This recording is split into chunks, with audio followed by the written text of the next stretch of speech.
త్రినాథమైలాకు అన్ని సిద్ధం చేసుకునే విధానం. ముందుగా త్రినాథుల వారి పటమును పెట్టి దానికి గంధం పెట్టి గంధం మీద కుంకుమ బొట్లు పెట్టుకోవాలి. పెట్టుకున్న తర్వాత మర్రి ఆకులు, మనకి దొరికిన మర్రి ఆకుల్ని శుభ్రంగా కడుక్కొని దాని ఫోటోలో మూడు ఆకుల్ని అలంకరించుకోవాలి. దాని తర్వాత పువ్వులను అలంకరించుకోవాలి.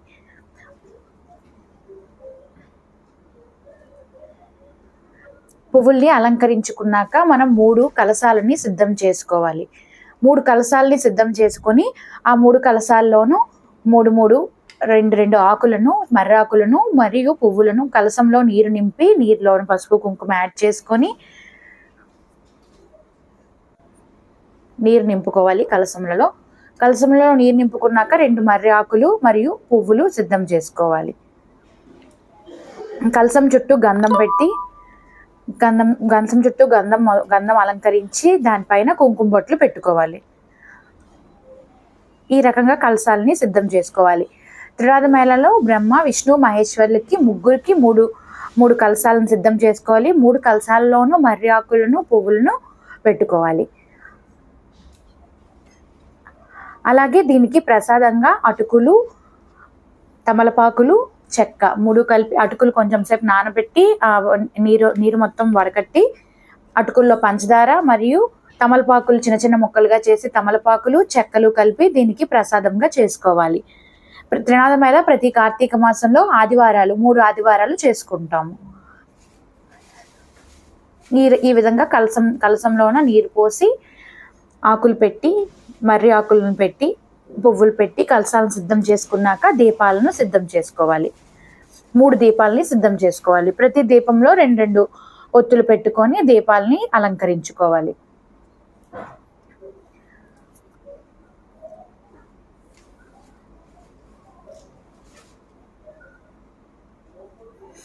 తర్వాత తాంబూలం 3 బ్రహ్మ, విష్ణు, మహేశ్వరులకి 3 తాంబూలాలు సిద్ధం చేసుకోవాలి. 2 తమలపాకులు, అరటిపళ్ళు, చెక్కలు 3 తాంబూలాలు సిద్ధం చేసుకొని అలంకరించుకోవాలి. దీపపు కుద్దుల్ని 3గా అరేంజ్ చేసుకోవాలి. మన ఇష్ట ప్రకారం నెయ్యి దీపం అయితే నెయ్యి దీపం, నూనెను కానీ దీపాలని అలంకరించుకోవాలి. ధూపాన్ని నివేదించాలి. అన్నీ సిద్ధం చేసుకున్నాక పూజను ప్రారంభించాలి. ఈ రకంగా సిద్ధం చేసుకొని కథని ప్రారంభించుకోవాలి.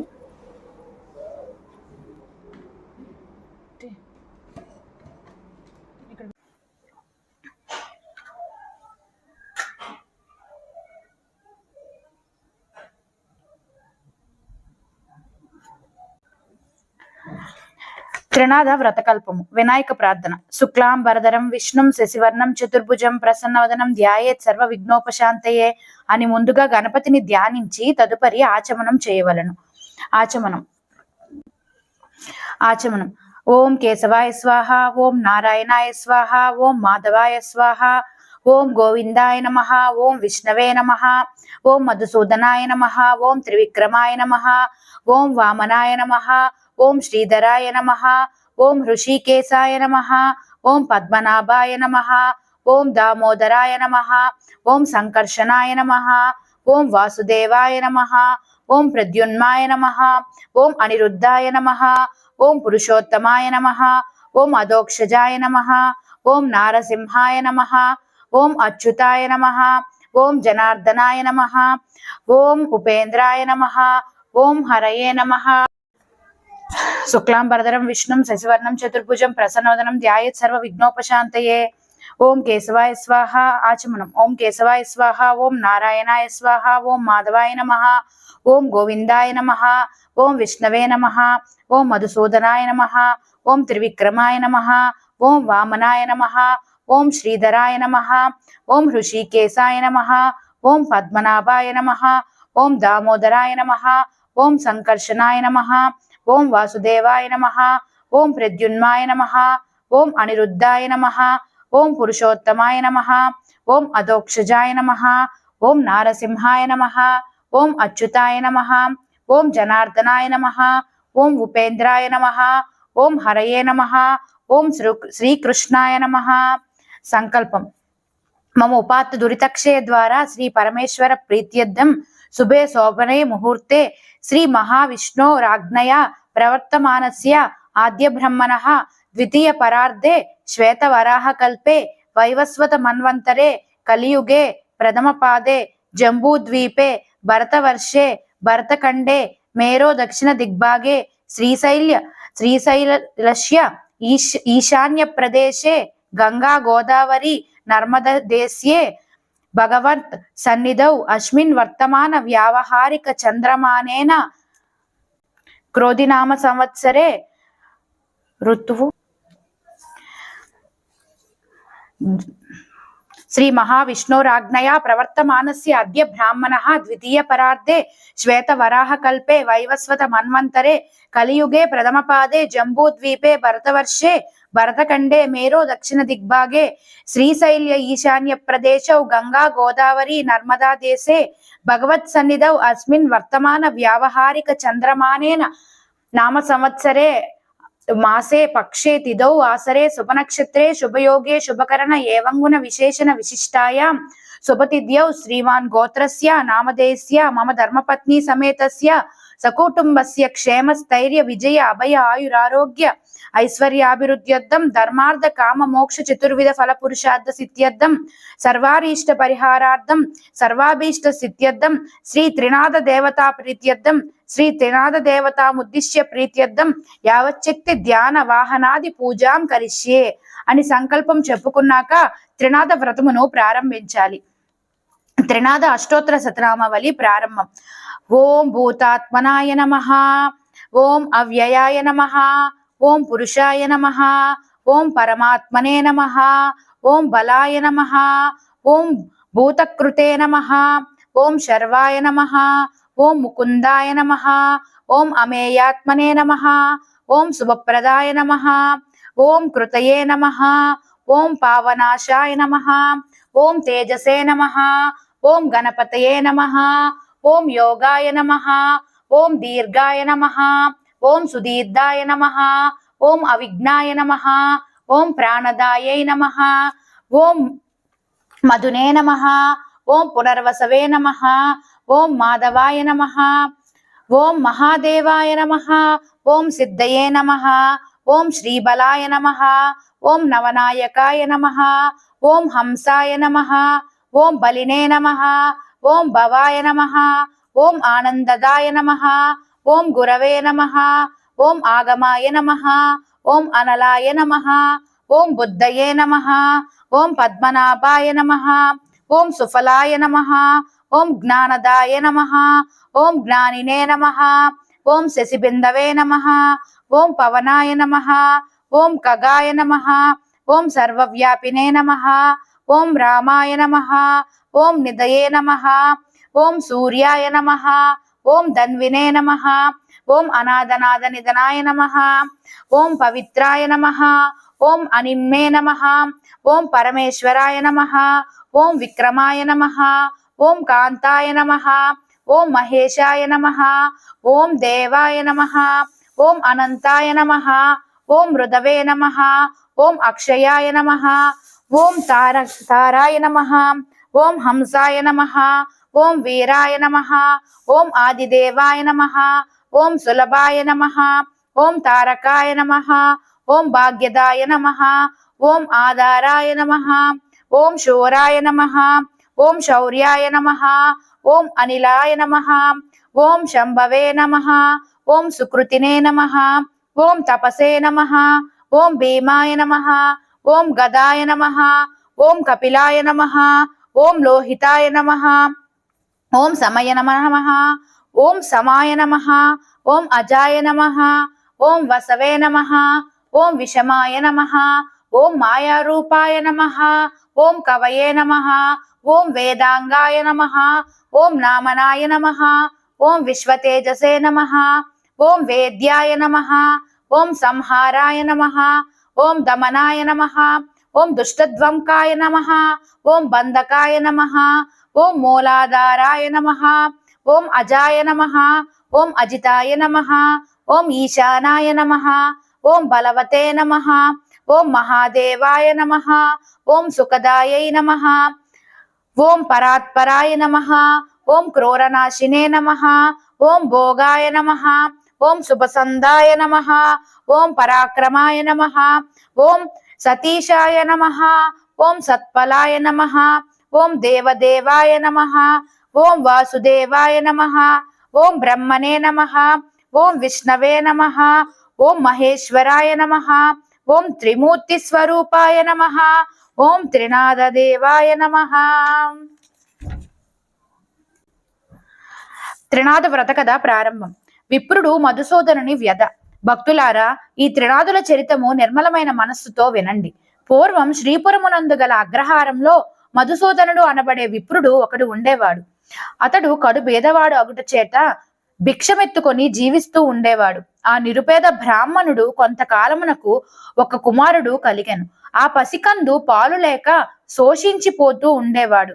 ఆ బడుగు బాపని ఇల్లాలు బిడ్డ కొరకు భర్తను ఒక ఆవును తెమ్మని కోరింది. ఓయి, నీకిదేమి ఆలోచన? మనము చూడగా కడు బేదవారము, నేనెట్లా ఆవును తేగలను? నా వద్ద ధనము మాణిక్య రత్నములు ఏమైనా ఉన్నాయా? నేనెట్లు లోకాన గణ్యత పొందగలను?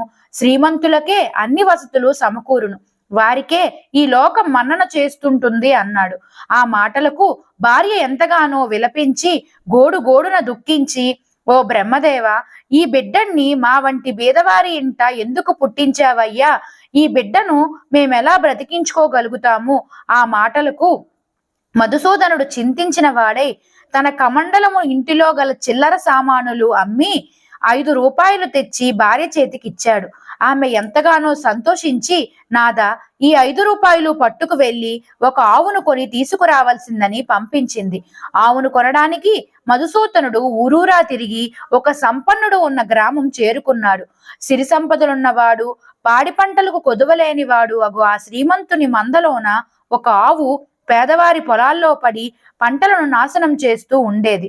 రైతుల ఫిర్యాదులు విని విని ఆ శ్రీమంతుడు ఆ ఆవును వదిలించుకోవటమే మంచిదని ఆ 50 రూపాయలు ఇమ్మత్తు చేసే ఆవును 5 రూపాయలకే ఎవరికైనా ఇస్తాను అన్నాడు. ఆ మాటలు విన్న మధుసూదనుడు ఆ ఆవును దూడను తనకివ్వమని తన వద్ద గల 5 రూపాయల్ని షావుకారు చేతిలో ఉంచాడు. ఓ ఈ బ్రాహ్మణుడా, ఇదేమి వెర్రి ఆశ నీకు అన్నాడు. అయ్యా, ఇప్పుడే మీరు అన్న మాట నిలుపుకోండి, మాట తప్పి అసత్యవంతులు అవ్వకండి అన్నాడు. అతనివ్వకపోతే అసత్య దోషం కలుగుతుందని ఆ ఆవును దూడను 5 రూపాయలకు ఆ బ్రాహ్మణుడుకు ఇచ్చివేశాడు. ఆవును దూడను తీసుకువచ్చి భార్యకు అప్పజెప్పాడు మధుసూదనుడు. ఆమె ఎంతగానో ఆనందించింది. ఆవు పాలతో బిడ్డని జాగ్రత్తగా పెంచుతున్నది. కొంతకాలం గడిచిన తరువాత ఒక రోజు ఆ ఆవు ఎటో వెళ్ళిపోయింది. దానిని వెతుకుతూ మధుసూదనుడు ఊరూరా తిరుగుతూ ఉండగా అతడికి ఒక చెట్టు కనబడింది. చూడగా అది గొప్ప మర్రి చెట్టు. ఆ చెట్టు కింద కూర్చుని విశ్రాంతి తీసుకున్నాడు. లేచి వెళ్ళిపోతుండగా అతనికి ఆ చెట్టు మీద 3 వ్యక్తులు కనిపించారు. వారు మధుసూదనుడిని ఉద్దేశించి, విప్రుడా, నీకొచ్చిన కష్టం ఏమి? ఎక్కడికి వెళుతున్నావు అని అడగగా అతడు తన ఆవు పోయిన సంగతిని, దానిని ఎవరైనా దొంగలించారో ఏమో, ఈ దినం సిరిపురంలో సంత జరుగుచూ ఉన్నది, ఎవరు దొంగలించినా ఆ సంతలోనే అమ్ముకోవాలి, అందుకని అక్కడకు వెడుతున్నాను అన్నాడు. ఓయి, మేము త్రిమూర్తులము, బ్రహ్మ విష్ణు మహేశ్వరులము. నీవు సిరిపురం సంతకు వెళుతున్నావు గనుక అక్కడి నుండి మాకు 1 పైసా గంజాయి, 1 పైసా ఆకు చెక్క, 1 పైసా నూనె తెచ్చి పెట్టవలసిందన్నారు.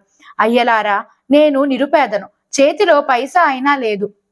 మీరు కోరిన సరుకులు ఎలా నేను తేగలను అన్నాడు. మధుసూదనుడు మర్రి చెట్టుపై త్రినాథులు సాక్షాత్కరించాడు.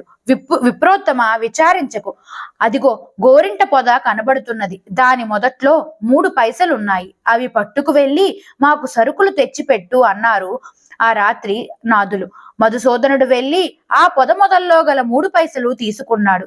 ఇంకా ఉన్నావేమో అని త్రవ్వపోతే త్రిమూర్తులు వానిని వారించి, ఓ విప్రోత్తమ, ఎంత దొరికితే అంతే ఉండును, వృధాశ్రమకు ఆశకు లోనవ్వద్దు చిత్తమని మధుసూదనుడు ఆ 3 పైసలతో బయలుదేరి వెనుకకు వచ్చి, అయ్యలారా, ఆ సరుకులను ఖరీదు చేసి వాటిని ఎలా తీసుకురాగలగన్నాడు.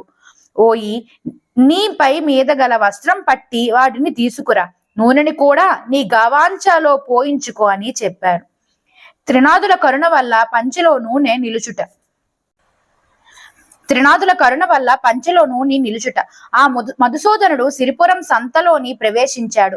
సంత అంతా తిరిగాడు. ఎక్కడా అతనికి ఆవు కనబడలేదు. ఇక ఆశ వదులుకున్నాడు.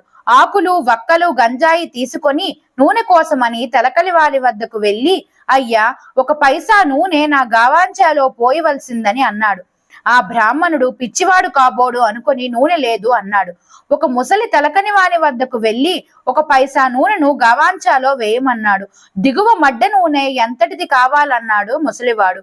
నాకు 1 పైసా నూనె మాత్రమే ఇవ్వమన్నాడు మధుసూదనుడు. ఈ బాపనయ్య వికారపు వాడని ఆ తెలకలివాడు పైసా తీసుకొని కొలత పాత్రను తిరగవేసి నూనె కొలిసి ఇచ్చాడు. గవాంచా చెంగు పట్టుకొని ఆ బ్రాహ్మణుడు వెళ్ళిపోయాడు. కొట్టులో కూర్చుని ఉన్న తెలకలివాడు మూర్చపోయాడు. తెలకలి వాళ్ళంతా వచ్చి ముసలివాణ్ణి సేద తీర్చి కూర్చుండబెట్టి సంగతేమని ప్రశ్నించారు. ఏమని చెప్పుదును? ఒక బ్రాహ్మణుడు వచ్చి గిద్దెడు నూనె కొన్నాడు. అతడటే వెళ్ళాడు. చూడబోతే కుండలో 1 చుక్క నూనె కూడా లేదని మొత్తుకున్నాడు.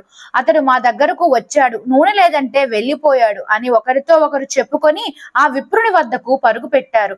ఓ ఈ బ్రాహ్మణోత్తమ, మీరు నూనె కొన్నారు కదా, అది కొంచెం తక్కువగా ఉన్నది, పూర్తిగా ఇచ్చి వేస్తాము రమ్మన్నారు. వారితో సంతలోకి వెళ్ళాడు ముదుసలి తెలకలివాడు. గవాంచాలోని నూనె తెచ్చి కుండలో పోయగా దుత్తలన్నీ భర్తీ అయ్యాయి. ముదుసలి తెలకలివాడు అది చూసి ఆనందించి ఈసారి నూనె సరిగా కొలిచి ఇచ్చాడు. అతడిచ్చిన నూనెను తీసుకొని మధుసూదనుడు తిన్నగా మర్రి చెట్టు చెంతకు వెళ్ళాడు. త్రినాదులు తెమ్మన్న సామాన్లు వారికి అందజేశాడు. త్రినాదుల మేళా జరుపుట. తాను తన గ్రామంలో వెళ్ళిపోవడానికి మధుసూదనుడు త్రిమూర్తులకు అనుమతి అడిగాడు. అందుకు వారతన్ని ఉద్దేశించి, ఓయి, నీ యందు మాకు దయ కలిగినది. నీవు త్రినాదుల సేవ చేసినచో నీ కష్టములు తొలగిపోవును అనగా, అయ్యలారా, ఏ ఏ వస్తువులతో మేము పూజించవలను అని అడిగాడు. ఓ ఈ విప్రుడా, మా పూజకు అధిక ద్రవ్యము అక్కర్లేదు, కొంచెముతోనే తృప్తి చెందదము. ఇప్పుడు నీవి తెచ్చినట్టి 3 పైసల సామగ్రి చాలును. మాకు వీటితోనే మేళా చేయుము. 3 మట్టి చిలుమల యందు గంజాయిని నలిపి అందులో నిప్పును వేయుము. దీపప్రమిదలు 3 చేసి అందులో నూనె ఒత్తులు వేసి ఆకులు చెక్కలు జాగ్రత్త చేసి ఉంచి రాత్రి మొదటి జాములో నీ మిత్రులను పిలిచి పూజా ద్రవ్యములు సమస్త పదార్థములను స్వామికి సమర్పించవలను. అట్లు చేసినా నీ సకల పాపములు తొలగిపోవును అన్నారు. ఆ మాటలు విని విప్రుడు పూజకు పూనుకున్నాడు. చెట్టు మొదటనే పూజ ప్రారంభించి గంజాయి తయారునొచ్చి దీపములకు ఒత్తులు లేవనగా నీ గవాంచా చించి ఒత్తులు చేయమని త్రిమూర్తులు అన్నారు. అందుక విప్రుడు, అయ్యలారా, నేను పేదవాడను, భిక్షమెత్తుకొని రోజులు గడుపుచున్నాను. అన్న వస్త్రములను కష్టపడుతున్న వాడిని. దీపం ముట్టించుటకు అగ్గి కూడా లేదు. నా గవాంచ ఒత్తుల పాలైనది, నా ఆవు దొంగల పాలైనది, నా కుటుంబం ఉపవాసముతో ఎదురు చూస్తూ ఉంటారు. ఏ బుద్ధితో పూజ చేస్తాను అని వివరించాడు. ఓ ఈ బ్రాహ్మణుడా, దిగులు చెందకు, నీ ఆవు దొరుకుతుంది, నువ్వు నీ కుటుంబం సౌఖ్యముగా ఉంటారు. వస్త్రములు దొరుకుననగా అటువంటి స్థితి నాకు ఎప్పుడు కలుగుతోందో అప్పుడు మీకు 5 మేళాలు ఇస్తానన్నాడు. దీపం వెలిగించుటకు అగ్గి లేదు అని విప్రుడు అనగా త్రిమూర్తులు విప్రుని కళ్ళు మూసుకోమన్నారు. కళ్ళు మూసుకొని తెరిచేసరికి దీపములు వెలిగినవి. విప్రుడు ఆనందించి మేళా సమర్పించాడు. ఆ ఆనందంతో త్రిమూర్తులకు సాష్టాంగ దండ ప్రణామాలు చేశాడు. త్రినాదుల అనుగ్రహము. త్రినాదులు అనుమతి తీసుకొని ఇంటికి వెళుతున్న విప్రునకు మార్గమధ్యంలో ఆవు దూడ కనిపించాయి.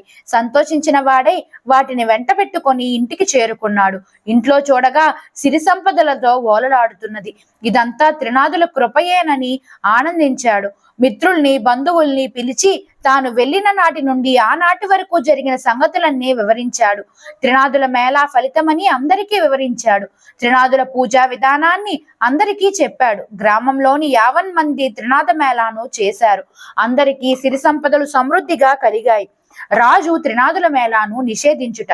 రాజ్యంలోని 50 మంది సిరి సంపదలతో తులతోగడం వల్ల వర్తకులకు వ్యాపారాలు మందగించాయి. వారంతా రాజుగారి వద్దకు వెళ్లి ఫిర్యాదులు చేశారు. మధుసూదనుడనే బ్రాహ్మణుడు భిక్షమెత్తుకొని బ్రతికేవాడు. సిరిపురం వెళ్లి త్రినాద వ్రతం చేసి తాను సిరిగలవాడయ్యాడు. ఊరిలోని రైతులు ప్రజలు 50 మంది ఈ మేళాను చేసి సిరి సంపదలు పొందారు. అందువల్ల మా వ్యాపారాలు అడుగంటిపోయాయి, క్రయ విక్రయాలు లేవు, మీరే మమ్మల్ని ఉద్ధరించాలి అన్నారు. రాజు వారి మాటలు విని కోపం చెంది త్రినాదులనే వారు ఏ దేవతలు? వారిని వీరంతా ఏల పూజించుకుంటున్నారు? నా ఆజ్ఞను వినండి. ఈ దినము నుండి ఎవరును త్రినాదుల పూజను చేయరాదు. అట్లు కాక ఎవరైనా పూజ చేస్తే వారికి 500 రూపాయల జరిమానా, 6 మాసాల ఖైదు. ఇది నా శాసనం. దీనిని ఎవరూ ధిక్కరించరాదు. కాదని ధిక్కరించినా శూలం వేయబడుదురు అని ప్రజలను హెచ్చరించాడు. త్రినాదుల అనుగ్రహం. త్రినాదుల మేళా పట్ల రాజు శాసనం చేయటం త్రినాదుల ఆగ్రహానికి రాజును గురిచేసింది. వారి ఆగ్రహం కారణంగా యువరాజు చనిపోయాడు. రాజు, అంతఃపురం, పరివారం, దేశ ప్రజలు అందరూ ఎంతగానో రోధించారు. రాకుమారునికి అంత్యక్రియలకు గాను శవాన్ని నదీ తీరానికి తీసుకువెళ్లారు. అసంఖ్యాకంగా ప్రజలు అక్కడకు చేరారు.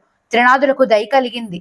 రాజుకు తమ పట్ల విధేయత, భక్తి కలిగించడానికి అదే తగిన సమయమని నిర్ణయించుకున్నారు త్రినాదులు. త్రినాదులు యువరాజును బ్రతికించుట. త్రినాదులు వృద్ధ సన్యాసుల రూపంలో శ్మశానానికి వచ్చారు.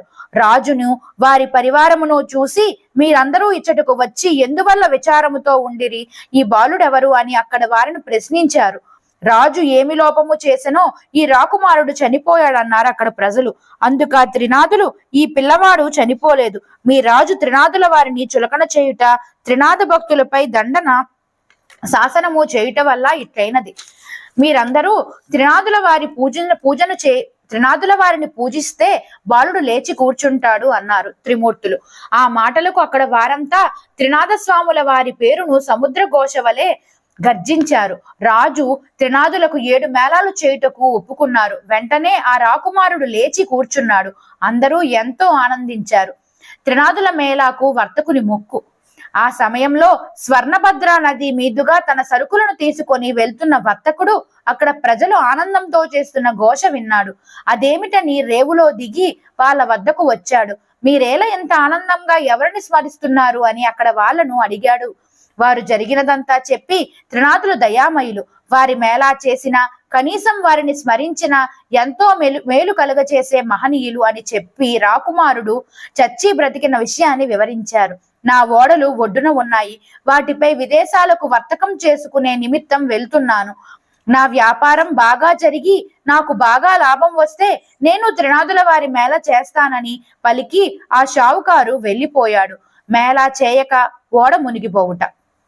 ఆ షావుకారు విదేశాలలో బాగా లాభాలు ఆర్జించుకొని ఇంటికి తిరిగి వచ్చాడు. ఓడలోని ధనమును నౌకర్లచే ఇంటిలో వేయిస్తుండగా చూస్తుండగానే అతని ఓడ నీటిలో మునిగిపోయినది. అందులోని వారందరూ నీటిలో మునిగిపోయారు.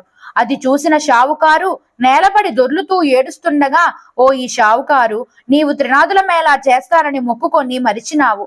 అందువల్లనే నీ ఓడలోని వారు మునిగిపోయారు అని ఆకాశము నుండి త్రినాదుల వాక్కు వినబడెను. గుర్తు తెచ్చుకున్న వాడై, అవును, నేను త్రినాదులకు మేళా చేస్తానని మరిచిపోతిని అని మేళాకు కావలసిన సామాన్లు తెమ్మని నౌకర్లను పంపించి గంజాయి, ఆకులు, చెక్కలు మొదలగు సరుకులు తెప్పించి ఇంటి వద్ద తన వారినందరినీ రప్పించి త్రినాదులకు సాష్టాంగ దండ ప్రణామాలతో మేళా చేసెను. త్రినాదులు కరుణా కటాక్షం వల్ల ఓడ నీటిపైకి తేలింది. షావుకారు ఓడలోని సరుకులను ఎత్తించుకొని ఇంటికి చేరుకున్నాడు.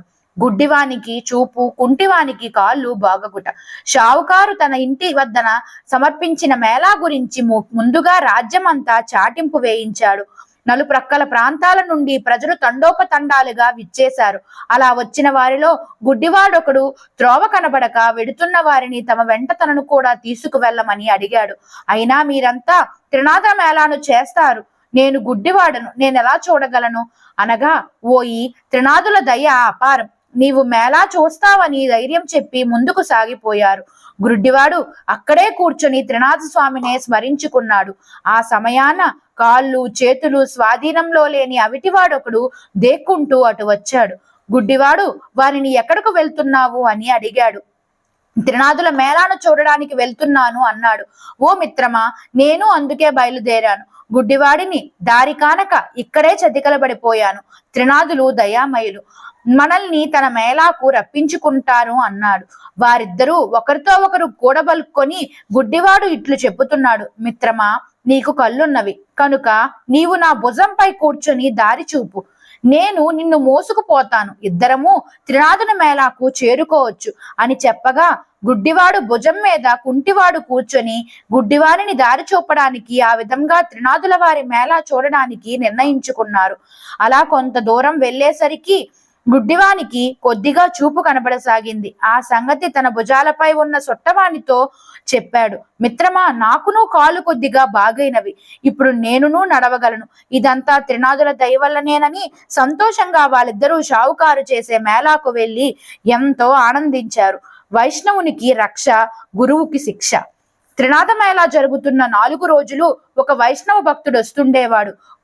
కూర్చొని మేళా పూర్తవ్వకుండా లేచి వెళ్ళిపోతూ ఉండేవాడు.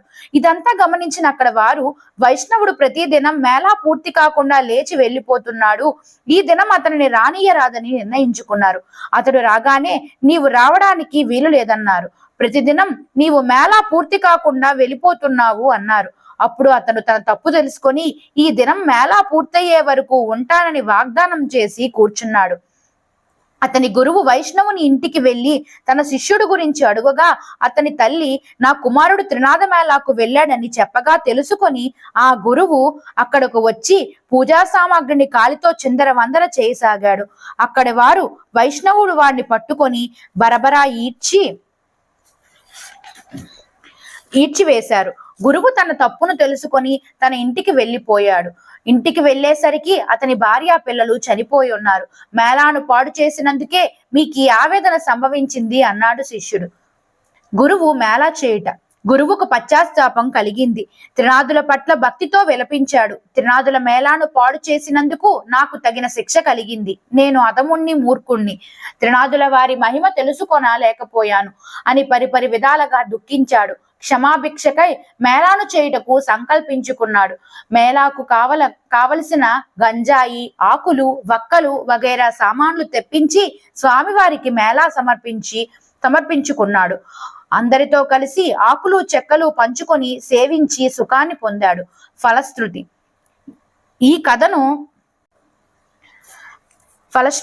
ఈ కథను విన్నవారికి, త్రినాథులను సేవించిన వారికి కుష్టు, గుడ్డి పోయి తరిస్తారు.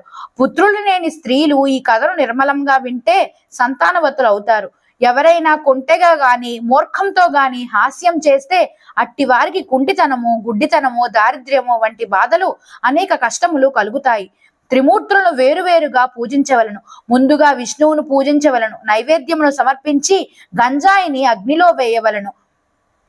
తాంబూలమును 3 భాగములుగా చేసి ఉంచగలను. త్రిమూర్తులకు ఎడమ పక్కగా వినాయకుడును ఉంచి పూజించవలను. 3 దీపములను వెలిగించి త్రినాథమూర్తులను దయచేయుండవలను. అనంతరం సాష్టాంగపడి త్రినాథుల వారికి నమస్కరించవలను. నిర్మల మనస్సుతో భక్తిభావంతో కథను వినవలను. నివేదించిన ప్రసాదమును తీసుకొని అందరికీ పంచవలను. త్రినాథులను పూజించండి, సుఖ సంతోష సౌభాగ్యాలను పొంది తరించండి. మంగళం భగవాన్ విష్ణు, మంగళం మధుసూదన, మంగళం పుండరీకాక్ష, మంగళం గరుడధ్వజ, నీలాచల నివాసాయ నిత్యాయ పరమాత్మాయ, శ్రీ లక్ష్మీ ప్రాణనాథాయ జగన్నాథాయ మంగళం, దత్తాత్రేయ పూజాయ శ్రీ త్రినాథాయ మంగళం.